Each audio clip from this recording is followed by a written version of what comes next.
আর্থিকভাবে আমাদের চাইতে ক্ষতিগ্রস্ত আর কেউ হয় নাই, কিন্তু তাই বলে আমরা কারো কাছ থেকে চাঁদা নেব না, চাঁদাবাজি করব না। কারণ চাঁদা ভিক্ষার চাইতেও নিকৃষ্ট। ভিক্ষা হালাল, কিন্তু চাঁদা হারাম। আমরা কথা দিয়ে কথা রেখেছি।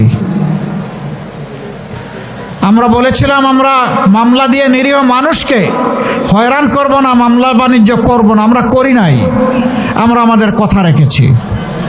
আপনারা শুনে অবাক হবেন, সারা দেশে হাজার হাজার লাখ লাখ মামলা আমরা চাইলে করতে পারতাম, খুবই অল্প সংখ্যক মামলা করেছি। এর মধ্যে 8টা মামলায় আসামি মাত্র 1 জন করে। কারণ আমরা বলে দিয়েছিলাম একজন নিরীহ নাগরিকও যেন আমাদের মামলার আসামি না হয়।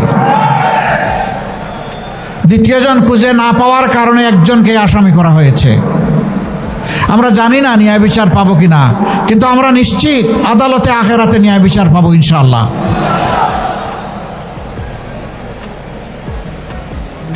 আমরা জুলাই পরবর্তী চাঁদাবাজি এবং লুটপাটের রাজনীতি আমরা করি নাই। আমরা কি করেছি? আমরা প্রত্যেকটা শহীদ পরিবারে গিয়ে হাজির হয়েছি।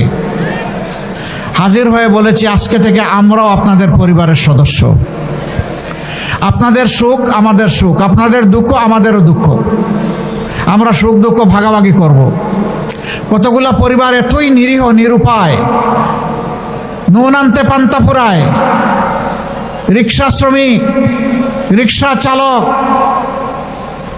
গার্মেন্টস শ্রমিক, দিনমজুর, তারা দুনিয়া থেকে বিদায় নিয়েছে ভাই আপনাদের জন্যে, আপনাদের অধিকার আদায় করার জন্যে, দেশবাসীকে মুক্তি দেওয়ার জন্যে, যাদের অবদানের কারণে আজকে এখানে দাঁড়াতে পেরেছি, কথা বলতে পারছি। তাদের পরিবারের কাছে যখন গিয়েছি, চোখের কোনায় পানি দেখি নাই, আমি রক্তের ফোঁটা দেখেছি। এই ফেসিবাদ আবার ফিরে আসুক। তাহলে এই ফেসিবাদকে বিদায় দিতে হলে কাকে দিয়ে বিদায় দিবেন? জুলাইয়ে যারা বুক পেতে যুদ্ধ করেছে জাতির জন্য, তাদের প্রয়োজন হবে। বন্ধুগণ, 15.5 বছর অনেক নির্যাতনের শিকার হয়েছি। দফায় দফায় আমরা সবাই এখানে যারা আছেন সবাই জেলে গিয়েছি, কিন্তু আমরা দেশ ছেড়ে যাইনি। আল্লাহর মেহেরবানিতে, আল্লাহর দেওয়া শক্তিতে, তার উপর ভরসা করে এই দেশকে ভালোবেসে, দেশের মানুষকে ভালোবাসে আমি না হয় চলে গেলাম, এই নিরুপায় সহকর্মীদেরকে দেখবে কে? আমরা দেশ ছাড়ি নাই, দেশে ছিলাম, এখন আছি। আল্লাহ রেখেছেন, কথা দিচ্ছি সুখে দুঃখে আমরা দেশবাসীকে ফেলে কোথাও যাব না ইনশাআল্লাহ। আমরা ছিলাম, আমরা আছি। আল্লাহ যেন আমাদেরকে তৌফিক দেন আমরা থাকতে পারি। যারা আজকে এই সমস্ত অপকর্মে জড়িত, তারাও মজলুম ছিলেন একদিন। জোড় হাতে বলি, আপনি মজলুম ছিলেন, জালিম হতে যাইয়েন না। আপনি কেন জালিম হবেন? মজলুমের দুঃখ তো আপনার বুঝার কথা, কিন্তু যারা এত কিছুর পরেও বুঝবেন না, তাদেরকে ইনশাআল্লাহ আগামী 12 তারিখ বুঝিয়ে দিতে হবে। অনেকে এখন সন্ত্রাসের পরিবেশ সৃষ্টি করছেন মানুষের মধ্যে ভয় ভীতি সৃষ্টি করার জন্যে। মায়েদের ব্যাপারে আমি আর কথা বলতে যাচ্ছি না। এখানে 2 যুবক, তারা অত্যন্ত স্পষ্টভাবে তাদের অভিব্যক্তি মায়ের প্রতি তারা ব্যক্ত করেছে। আমি শুধু একটা কথা বলবো, আপনারা এটা ছেড়ে দেন। আপনারা ছেড়ে যদি না দেন, মনে রাখবেন আমরা আমাদের জীবনের চাইতে মায়েদের ইজ্জতের মর্যাদা অনেক বেশি বুঝি। আর যদি মায়ের গায়ে কেউ হাত দেয়, আর যদি হুঙ্কার দেয় আমাদের মাদের কাপড় খুলে নেবে, আমরা তাদেরকে ছেড়ে কথা বলবো না ইনশাআল্লাহ। ওরকম পরিস্থিতি যেখানেই হবে, আমি যোদ্ধা লড়াকু যুবকদেরকে বলবো, তোমরা যারা বুকের রক্ত দিয়ে, বিশেষ করে এই পয়সার মায়ের ত্যাগ করে জাতির জন্য রাস্তায় নেমেছিল, আসো এরকম বেয়াদবি কেউ করলে মায়ের ইজ্জত রক্ষা করার জন্য আরেকবার তোমাদেরকে লড়তে হবে। বহু জায়গায় ভয়ভীতি দেখানো হচ্ছে, বলা হচ্ছে অমুক মার্কায় ভোট না দিলে ভোট সেন্টারে যাবেন না, গেলে খবর আছে। আমি মাদেরকে বিশেষভাবে বলবো, তাদেরকেই ভয় দেখানো হচ্ছে। আপনারা ওই মা যারা শরীফ ওসমান হাদিকে জন্ম দিয়েছেন, ওই মা যারা আবরার ফাহাদকে জন্ম দিয়েছেন, ওই মা যারা আবু সাইদকে জন্ম দিয়েছেন, যে আবু সাইদ বলেছিল হয় আমার অধিকার দে, না হয় আমাকে একটা গুলি দে। আপনারা সেই মা। যদি কেউ ভয় দেখাতে আসে, চোখে চোখ রেখে বলবেন এটি আমার অধিকার, এটি আমার দায়িত্ব, ভোট দিতে আমি যাব, তুমি পারলে ঠেকাবা। ওরা বিড়ালের মতো পালাতে বাধ্য হবে ইনশাআল্লাহ। আমরা আছি, মায়েদের সাথে আছি। একটা ক্লাস আজকে সামান্য মানবতা এবং ভদ্রতা ভুলে গেছে। আজকে আমি ফেনীতে গিয়েছিলাম, শহীদ পরিবারের মা এবং বাবারা, ভাইয়েরা, বোনেরা সেখানে এসেছিল, সন্তানরা এসেছে। আমি তাদের প্রতি সহানুভূতি জ্ঞাপন করার এক পর্যায়ে একজন বয়স্কা মা হঠাৎ করে এসে আমাকে জড়ায় ধরছেন। উনি কান্না শুরু করেছেন। আমি তো তাকে ছুঁড়ে মারতে পারি না, তিনি তো জাতির মা, আমার মা, তাকে সম্মান করা আমার দায়িত্ব। সেটা নিয়ে এক শ্রেণীর ইতর দেখলাম বুলিং শুরু করেছে। তোদের কি মা নাই? জুলাইকে তোরা স্বীকার করিস না? যদি জুলাইকে ধারণ করিস, তাহলে এমন একজন মাকে কেন তোমরা অপমান করছিস? সম্মানিত বন্ধুগণ, এখানে যুবকরা আছেন, আমরা স্পষ্ট বাতায় বলছি, কোনো যুবকের হাতে কোনো বেকার ভাতা আমরা তুলে দেব না। আমাদের যুবকরা বেকার ভাতা খাওয়ার জন্য লড়াই করে নাই, তারা লড়াই করেছে তাদের কাজের অধিকার পাওয়ার জন্য। আমরা প্রত্যেকটা যুবকের হাতকে দেশ গড়ার কারিগরের হাতে পরিণত করব ইনশাআল্লাহ। প্রত্যেকটা মেয়ের হাতকে আমরা দেশ গড়ার কারিগরের হাতে পরিণত করব। তারপরে মর্যাদার কাজ তাদের হাতে তুলে দেব। সেদিন প্রত্যেকটা নাগরিক, যুবক যুবতী বলবে আমি বাংলাদেশ। আমাকে দেখে চিনে নাও বাংলাদেশ কি। আমরা সেই সম্মানের জায়গায় যুব সমাজকে বসাতে চাই। যুব সমাজ প্রস্তুত? যারা যুবক হাত তুলেন। ও মা, সবাই তো দেখি যুবক। তাইলে যাও, আমিও তোমাদের সাথে যুবক ইনশাআল্লাহ।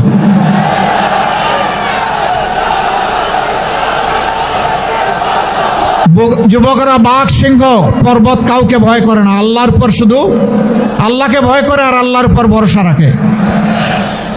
জাতির মুক্তির পথে যত বাধা আসবে, সেটা যদি হিমালয় পর্বতের মতো হয়, মহান আল্লাহর কাছে তৌফিক চাই আমরা যেন সেটাও মাড়িয়ে সামনে অগ্রসর হতে পারি। আমরা কথা দিচ্ছি, আল্লাহ যদি আমাদেরকে এই দেশ সেবার দায়িত্ব দেন, আমরা চাঁদাবাজের কোনো অস্তিত্ব রাখবো না, আমরা দুর্নীতিবাজদের অস্তিত্ব রাখবো না। হায় হায়, এখন তো সবাই বিপদে পড়ে গেছে, এখন কি হবে? চাঁদাবাজ যারা, তাদেরকে বলছি ভাই এটা হারাম, এই কাজ ছেড়ে দাও, যা করেছে তওবা করো, পারলে সবার হক ফেরত দাও। এরপরে তোমাদের যদি কিছু না থাকে, আমাদেরকে আল্লাহ যা রিজিক দিয়েছেন তাই ভাগ করে তোমাদের সাথে খাবো। তবু আল্লাহর রাস্তায় তোমরা চাঁদাবাজি করো না। আমরা তোমাদেরকে শিক্ষা দিব, প্রশিক্ষিত করব, তোমাদের হাতেও ইনশাআল্লাহ মর্যাদার কাজ তুলে দেব। সেদিন তোমরা গর্বের সাথে বলবো আমি আর চাঁদাবাজ নই, আমি দেশ গড়ার কারিগর। দুর্নীতি মানুষ দুই কারণে করে, একটা লোভ আর একটা বাধ্য হয়ে। বিশেষ করে সরকারি কর্মকর্তা কর্মচারী যারা আছেন, আমরা জানি বিভিন্ন ক্ষেত্রে বেতন কাঠামো এমন যে এর উপর জীবন ধারণ করা প্রায় অসম্ভব। আপনি রাষ্ট্রের সার্ভিস নেবেন আর তাকে সম্মানের সাথে বাঁচতে দিবেন না, ব্যবস্থা করবেন না। এই রাষ্ট্রের এরকম কেউ বাধ্য হয়ে যদি অপরাধ করে, তাকে শাস্তি দেওয়ার কোনো অধিকার নেই।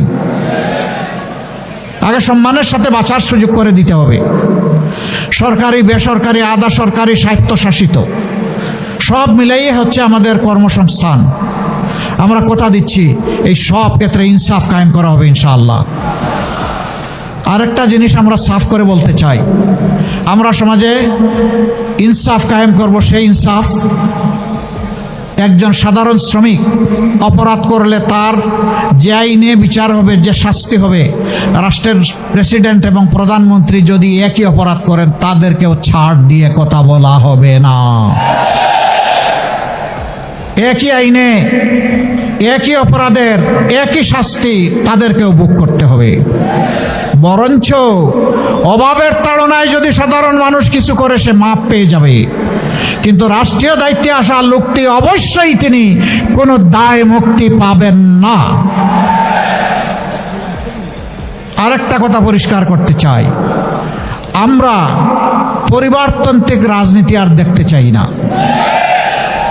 রাজার ছেলে রাজা হবে, যোগ্যতা থাকুক কিংবা না থাকুক। রানীর মেয়ে রানী হবে, যোগ্যতা থাকুক কিংবা না থাকুক। এই রাজনীতি বাংলাদেশকে ফ্যাসিবাদের দিকে ঠেলে দিয়েছিল।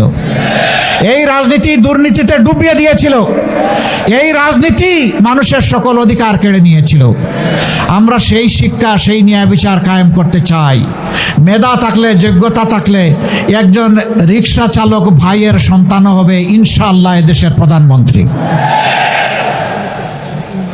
তাকে বঞ্চিত করার অধিকার কারোই থাকবে না। আমরা সেই দেশটাই গড়ার স্বপ্ন দেখছি। মা বোনদের ব্যাপারে স্পষ্ট বলতে চাই, আপনাদেরকে জুজুর ভয় দেখানো হচ্ছে, দুঃখাবাজরা এই ভয় আপনাদেরকে দেখাচ্ছে। আজ যারা আপনাদের কাপড় খুলে নেওয়ার কথা বলে, আপনি কখনো এই সমস্ত দুর্বৃত্তদেরকে বিশ্বাস করবেন না। বরঞ্চ মা হিসাবে আপনাদেরকে যারা সম্মান দিতে চায়, আপনারা তাদের জন্য বুক ভরে দোয়া করবেন, এটা আমাদের বিশ্বাস। আর তার আলামত স্পষ্ট হয়ে উঠেছে। একজন বোন আপনারাও দেখেছেন সোশ্যাল মিডিয়ায়, সে তার পছন্দের কাপড় পরে হঠাৎ করে এক সাংবাদিকের মুখোমুখি। সাংবাদিক বন্ধুটি তাকে জিজ্ঞেস করেছেন যে আপনি আগামীর শাসন ক্ষমতা কারে দেখতে চান? তিনি বলেছেন জামাত। জামাতকে কেন দেখতে চান? বলে জামাত আসলে দেশটা ঠিক হবে। বলে যে তাইলে তো এই কাপড় পরে চলতে পারবেন না। বলে যে না, পরবো না, অন্য কাপড় আপনাকে পরতে হবে। তাই পরবো। এরপরে জিজ্ঞেস করেছে সাংবাদিক বন্ধুটি, জামাতের কোন জিনিসটা আপনার ভালো লাগে? কয়েছে জামাতই আমার ভালো লাগে। কেন? এই আস্থার বিট একদিনে তৈরি হয়নি। মা বোনেরা বিশ্বাস করতে শুরু করেছেন এদের হাতেই আমাদের ইজ্জত নিরাপদ থাকবে। মাথা গরম হওয়ার এইটাই কারণ, আর কোনো কারণ নাই। হ্যাঁ, শরীরের উপর হাত দিতে পারবেন, চাবক বসাইতে পারবেন, সন্ত্রাস করতে পারবেন, কিন্তু মনে রাখবেন মনের উপরে কোনো চাবুক চলে না।